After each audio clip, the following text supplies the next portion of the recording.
Oséias aqui, ele traz algumas reflexões bem importantes para os dias atuais. É uma queixa formal de Deus contra Israel.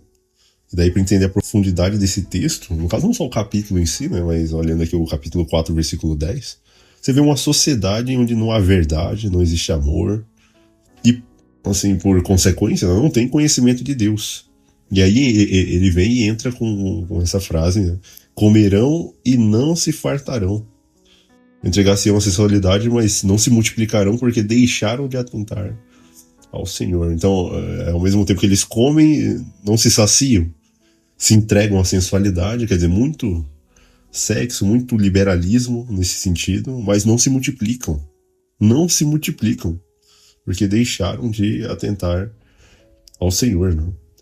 Então, o que Deus está descrevendo aqui, a partir de uma reflexão assim bem breve, né, sobre essa questão? A maldição da insaciabilidade. Ou seja, não vai só tocar nessa parte aí da fome, do estômago, mas é um esforço humano frenético em busca de satisfação e por coisas materiais. Só que isso não resulta em uma plenitude interna, muito pelo contrário, resulta num vazio constante. Mas na cultura bíblica, outra questão também era a descendência. Entende? Eles estão se entregando a esses aspectos materiais, digamos assim, mas o sinal da descendência, que é o sinal da bênção divina, ele não aparece, porque eles não se multiplicam, mesmo apelando e se entregando à sensualidade. Então, todo mundo fazendo ali o que se fazia no bacanal, mas não se multiplicam. Porque se busca o prazer, e aí vai estar vinculado, obviamente, naquele contexto ao culto a Baal, só que, paradoxalmente, você tem um resultado em torno de esterilidade. Então, um declínio, já poderia colocar aqui um declínio populacional, quer dizer, eles não estão se multiplicando. Não está multiplicando é porque, de certa forma, possivelmente pode estar caindo. Então você tem então a troca dessa questão da fonte. O povo de Israel estava tentando beber e obter bênçãos de um ídolo, no caso Baal, e bênçãos que só viriam das mãos de Deus. No caso aqui, tanto o sustento e a saciabilidade, como também a questão da multiplicação, tá? E essa questão de posteridade, que é a garantia do futuro, pelo menos na visão da época. Eles abandonaram e pararam de atentar ao Senhor porque perderam a sua conexão com a realidade que dá sentido ao trabalho e dá sentido também à família. Então, para hoje, o que poderíamos observar nesse sentido? Há um versículo que toca, então, nesse ponto da ansiedade moderna. Se a gente fosse trazer, as pessoas vivem em busca constante de bênçãos materiais, em busca de carros, da vida perfeita de Instagram. Só que, infelizmente, isso daí não passa de uma positividade tóxica. No final das contas, ela vai olhar para a própria vida e ver quão vazio que é. Não é à toa que tem tanta gente rica aí que tá se matando. Não tem assim uma lógica por trás. A pessoa não encontra sentido. Então, ela resolveu tudo, em tese zerou o jogo, mas o que de fato fica? O vazio existencial só aumenta. Entende? Então, um princípio espiritual bem claro. Eles se tentam se esquivar de Deus, entendeu? Sair dessa compreensão acerca do significado existencial e acabam gerando um ciclo aí de frustração, mesmo que tenha os bolsos cheios. Entende? Então não adianta buscar em coisas materiais algo que só poderia vir através do espiritual. Por mais que a pessoa busque, ela não vai encontrar, ela vai ficar comerão e não se fartarão. Não adianta. Daria até para pegar essa parte aqui, fazer o correlativo profético, porque Oséias é um livro profético também, né? Essa questão do pão, da alimentação, da palavra de Deus, quer dizer, uma palavra escassa. Daí as pessoas, por não estudarem, o conhecimento diminui, que é o que ele fala, se não me engano, no verso 6. E pelo conhecimento diminuir, os sacerdotes começarem a pregar coisas que estão fora do escopo das verdades bíblicas, o povo começa a morrer, digamos assim, espiritualmente. Então, como consequência disso, o que acontece? No final das contas, eles acabam perdendo então essa vitalidade espiritual, e aí tudo que for colocado depois não se consegue avançar porque não se satisfaz mais. E aí tem que buscar mais coisas materiais, são mais cultos a Baal, e não adianta nada no final. Muito pelo contrário, é só o sinal da desgraça divina que vai aparecer, que é essa não saciedade, e por último a questão da não multiplicação. Então é muito interessante esse versículo aqui de Oséias. Ele traz, né, de certa forma, essa visão, né, pode ser transposta ao que acontece atualmente, onde você tem, então, uma busca por significado. Toda tentativa de se satisfazer a parte de Deus gera, então, um ciclo de frustração. E aí é pra pensar, né? Existe alguma coisa na área, na vida particular, que as pessoas têm, que elas estão comendo e não se fartando? Que elas trabalham, mas não adianta nada. No fim, é como se elas estivessem utilizando um saquetel furado. Trabalha, mas não vê a cor do dinheiro. Trabalha, mas não se farta, não está satisfeito, tudo é ruim. Entende? E o pior de tudo, né? Como é que o conhecimento de Deus, mencionado então nesse versículo 6, poderia ser um antídoto? Porque essas pessoas hoje em dia elas estão cultuando a Baal, só que elas não sabem que estão cultuando a Baal. Portanto, o que acontece? Tudo que se for fazer depois, dentro desse modelo, dentro desse paradigma, acaba não surtindo efeito. Então como é que Deus vai abençoar se a pessoa está cultuando Baal, só que não sabe?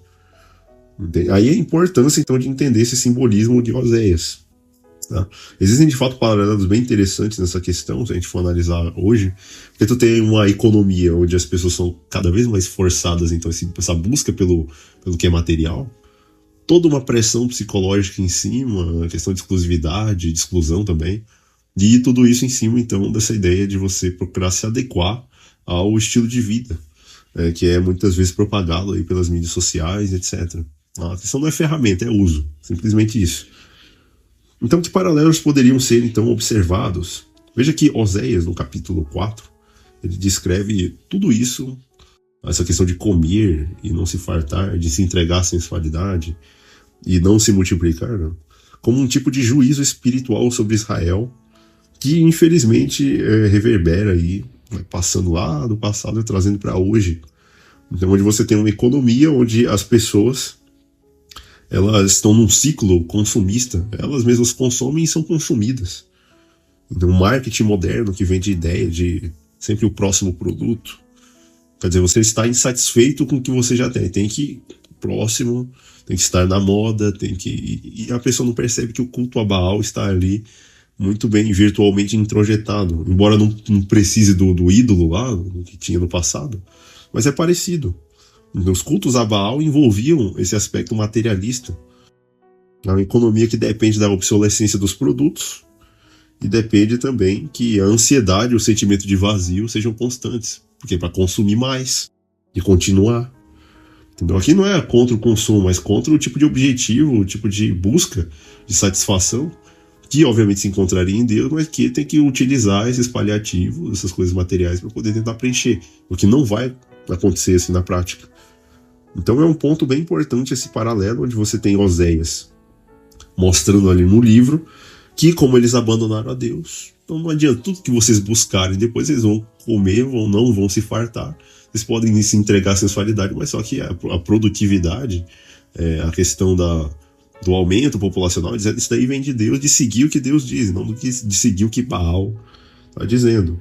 Atualmente, infelizmente, o que descreve no livro ali uma consequência, né, do culto, o que você tinha naquele tempo?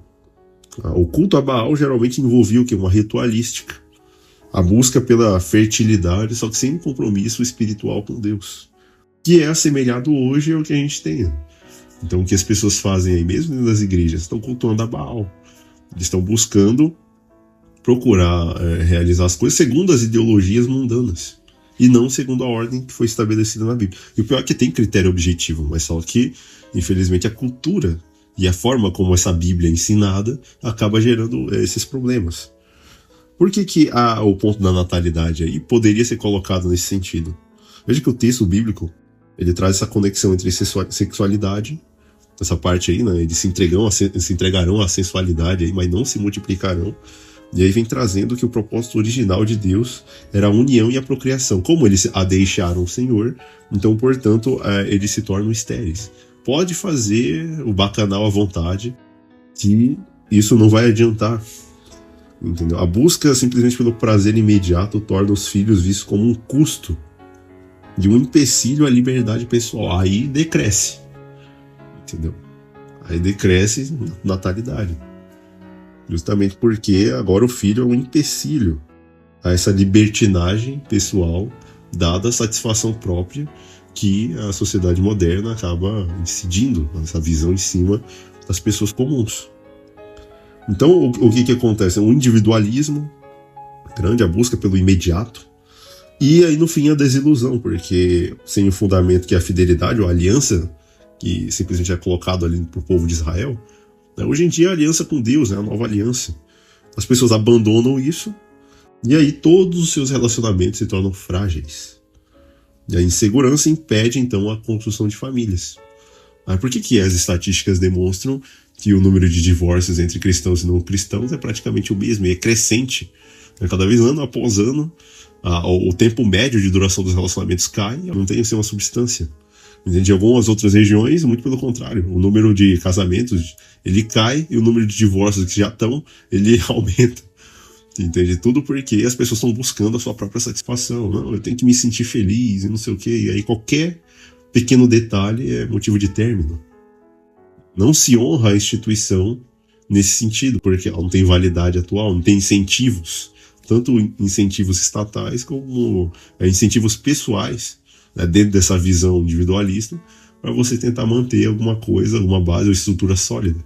E aí isso favorece o quê? Mais controle estatal em cima. Quer dizer, é simplesmente a reafirmação do patriarcado, porque o patriarcado para as pequenas famílias elitizadas, tanto elites burocráticas estatais como elites burguesas, mas ao mesmo tempo a destruição da família do homem médio comum, porque aí ele mesmo vai destruir isso, dadas as suas ideologias, entendeu? E a falta de conhecimento sobre a importância desse meio. Então é interessante ver essas questões a partir do texto, né? Mas só que tudo isso, naquele período ali, então essa derrocada do povo de Israel, digamos assim, se deu por causa da adoração a Baal. E como é que as pessoas adoram Baal? Naquele tempo era muito simples. De acordo com os cananeus na época, a natureza funciona por meio de ciclos. Então o que vai acontecer? O deus Baal, que seria o deus da chuva, ele era considerado morto quando parava de chover. Então tinha que fazer toda uma ritualística para poder trazer a chuva de volta. E como era o deus da fertilidade, as pessoas costumavam, né, fazer ali os seus bacanais, fazer... É óbvio que eu estou utilizando essa linguagem, mas não tem que falar outra coisa. Mas infelizmente se fazia isso porque era parte do culto a Baal. Tá? Então uma prostituição cultural, tanto os sacerdotes como as sacerdotisas. Perceba que dentro do culto a Baal, você tinha sacerdote, ministros homens e ministras mulheres, pastores, vamos trazer para hoje, e pastoras. Cai essa ficha? Onde se observa uma prostituição. Então envolvia pessoas dedicadas exclusivamente ao serviço dos templos, tanto o templo de Baal quanto de Asherá, né, que era a consorte do deus Baal. Então eles simplesmente eram chamados ali de Kadesh, que era um masculino, e Kadeshá feminino. Tá? Termos, ironicamente, que significam separados ou santificados. E aí, quando você observa ali Oséias 4,14, o profeta denuncia que os homens de Israel iam para esses lugares sacrificar e também se envolver com essas prostitutas. Entende? Se envolver com prostituta, abandonando as próprias famílias, em nome do ritual de prosperidade. Quantos hoje, tanto homens e mulheres, eles abandonam a família para ir curtir, e acham que isso daí não tem relação nenhuma com o que acontecia no passado. Entendeu? Ali havia até uma justificativa. Não, a gente está adorando o Deus Baal. Só que hoje em dia é o Deus do eu, o Deus da liberdade. Não, eu posso fazer porque o outro está fazendo. Então eu sou livre e, portanto, ninguém manda. Meu corpo, minhas regras. E vai seguindo qualquer caminho, mas só que está fazendo, em essência, a mesma coisa que se fazia na adoração de Baal na antiguidade. Inclusive, a palavra Baal significa senhor ou marido. Não é interessante? Mas o povo chamava Deus de meu Baal, mas prestava a ele um culto cheio de ritos pagãos. Deus responde a isso em Oséias 2,16. Naquele dia, você me chamará meu marido, e não mais chamará meu senhor, Baal. Deus queria o quê? Intimidade da aliança, e não um contrato de troca, que é o que infelizmente em essência se faz hoje. Mas é a barganha com Deus, só que a pessoa virtualmente adora Baal. Entendeu? Então busca o materialismo, busca a riqueza, busca a prosperidade, não os valores espirituais, não cumprir a lei de Deus. Eles não querem, eles querem benefícios, conveniências, e aí não, a relação contigo é de troca. E aí você tem como é que esse sistema atraía bastante, né, as pessoas até aquele período. Então o culto a Baal era um culto que de certa forma era até desconfortável. tá? Porque você não tem ali o arrependimento do pecado. Não precisa. Muito menos ética social, então compromisso com o próximo. O que exigia-se era apenas o ritual. Entendeu? Então, se você fizesse o ritual e pagasse a taxa, estava tudo certo.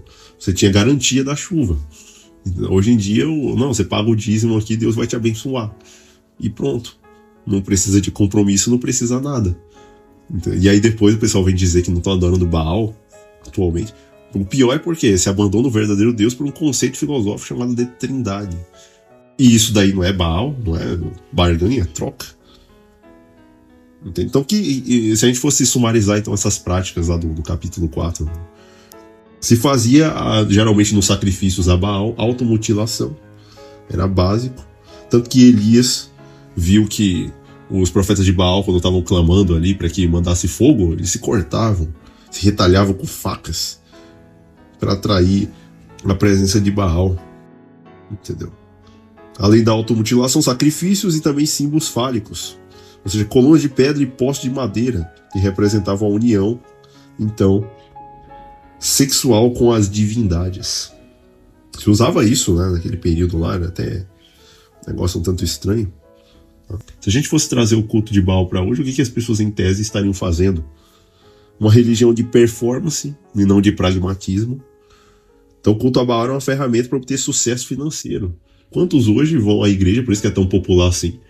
Até mesmo o Ronks no grupo ele fica falando, se começa a se perseguir os cristãos, e se eles fossem condenados à mesma morte do mestre deles, e etc, etc, quantos permaneceriam? É um desafio nesse sentido, né? Quantos permaneceriam diante do caos dentro da religião cristã?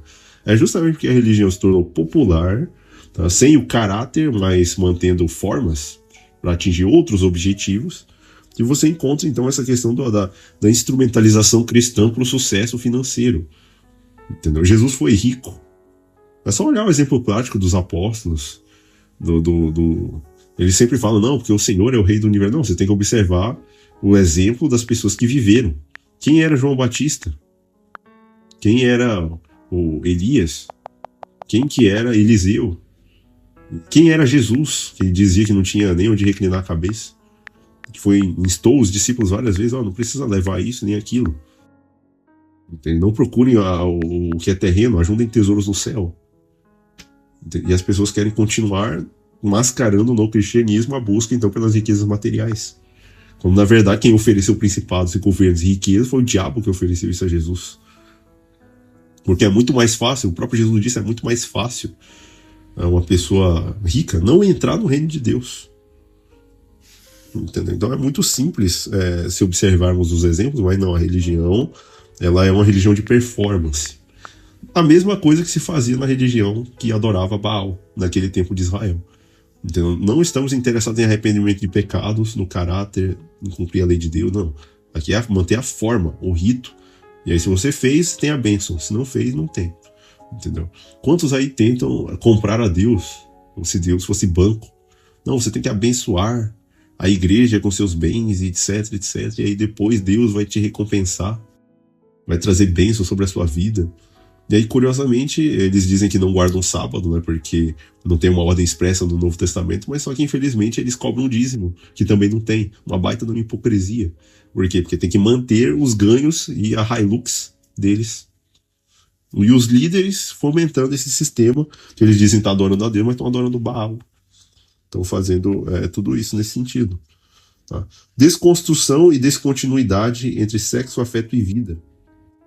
Então você tem aí um consumo desenfreado, até mesmo dentro das comunidades cristãs, né? Consumo de pornografia, uma série de roupas que vão totalmente contra a modéstia cristã.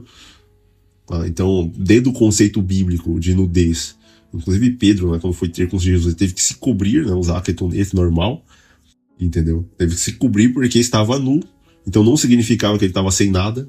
Tá? E hoje em dia as pessoas mostram as suas vergonhas, mostram partes do corpo que deveriam ser muito bem escondidas. A sensualidade absurda dentro do meio cristão, essas pastoras aí que muito mais pregam contra do que a favor, né, do que está escrito.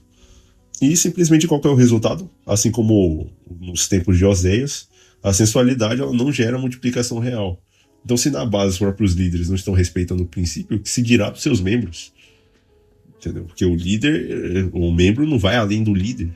do que ele enxerga como exemplo. Sincretismo gospel, Deus na verdade não é um ser supremo que deva ser adorado, mas é um garçom que vai lá e faz aquilo conforme os pedidos das pessoas que dizem que o servem.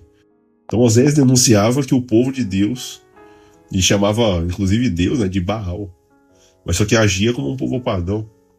Aí fora também o narcisismo que acontecia no passado. Então assim, é uma reflexão que poderia ser feita nesse sentido. O eu como centro, e o próximo, o cônjuge ou filho, né, simplesmente um objeto, a palavra de lado, e simplesmente comem, nunca vão se fartar, se entregam à sensualidade, mas não vão se multiplicar. E porque deixaram o Senhor. E qual que é a solução apresentada no capítulo? Se eles estão nessa condição porque de fato eles não têm o conhecimento, é porque o conhecimento de Deus, a ciência de Deus. Aí quantos hoje querem saber de Deus, né? É mais fácil acreditar na versão pronta e dogmática das igrejas, né? Que é a doutrina da Trindade, que é um mistério inquestionável, que por si só assim, é inquestionável porque tem alguma coisa errada. Então algo que em tese você poderia fazer um escrutínio ali, provar as contradições, etc. Não questione, porque é uma forma então de se blindar contra qualquer tipo de análise, justamente para levar as pessoas a fazerem o que eles querem. Então qual que é a solução divina? Voltar ao conhecimento de Deus. Conhecimento de Deus, porque Deus bloqueia os resultados para que o povo perceba que o caminho de Baal é um beco sem saída. E aí volta então ao conhecimento dele. Resgatar então o conhecimento de Deus. Meu povo é destruído porque ele faltou conhecimento, ao verso 6. Não conhecimento intelectual, mas o conhecimento experiencial, digamos assim. Não é só a questão do conceito de Deus, de entender que Deus é um. Voltar lá para Deuteronômio, voltar porque os antigos colocaram ali como marcos. Tá? Mas um conhecimento que envolve o relacionamento com Deus. Tá? Para resolver a crise, o povo precisa o quê? Parar de tratar Deus como objeto de troca e voltar-se a relacionar com ele como marido. Então o fim de tudo nesse sentido é buscar o quê? Ir contra aqueles sacerdotes que alimentavam o pecado do povo. Então é por isso que, infelizmente, tem que falar dos pastores, que são eles que guiam essas ovelhas para esses caminhos. Entende? E assim, se você não quiser ser enganado, tem que pesquisar por si mesmo. Então a reforma ela começa aqui pela liderança, só que, infelizmente, nos últimos dias não tem como esperar que os líderes mudem. A questão é individualmente as pessoas mudarem. Com a graça de Deus, com o Espírito Santo, buscando assim a comunhão com Deus, a guarda dos mandamentos. E aí o que acontece? Esses líderes, tanto os líderes lá do passado, os líderes, digamos assim, dos profetas de Baal, né, eles buscavam o quê? Buscavam o lucro religioso. Hoje em dia é a mesma coisa. Entendeu? O cara tá no templo servindo ali o Deus Baal, né, que ele diz que é o Deus verdadeiro, e tá enganando os fiéis para entregar dízimo. Alguns se retalham, alguns fazem umas unções malucas ali, entrega dinheiro, sem reflexão nenhuma, e acha que está sendo abençoado. Só que na verdade não tá. Ele vai trabalhar, não vai ver nada. Entendeu? Vai se entregar à sensualidade, mas abandonou Deus, abandonou o conhecimento de Deus, não pesquisa as escrituras por si. E o fim dele é esse. Tá? Então qual que é a solução? A reforma, a busca então por reavivamento. Entende? É uma solução que exige então um retorno ao ensino puro da palavra, sem misturas. Um paganismo infiltrado dentro da religião. Então se a gente quisesse de fato aplicar alguma solução hoje individualmente para não estar dentro de um sistema assim, a questão é simplesmente parar a corrida, reconhecer que os amantes da carreira, consumo, prazer são efêmeros, não entregam o que promete, priorizar o relacionamento sobre o ritual, é menos religiosidade aparente e mais religiosidade bíblica.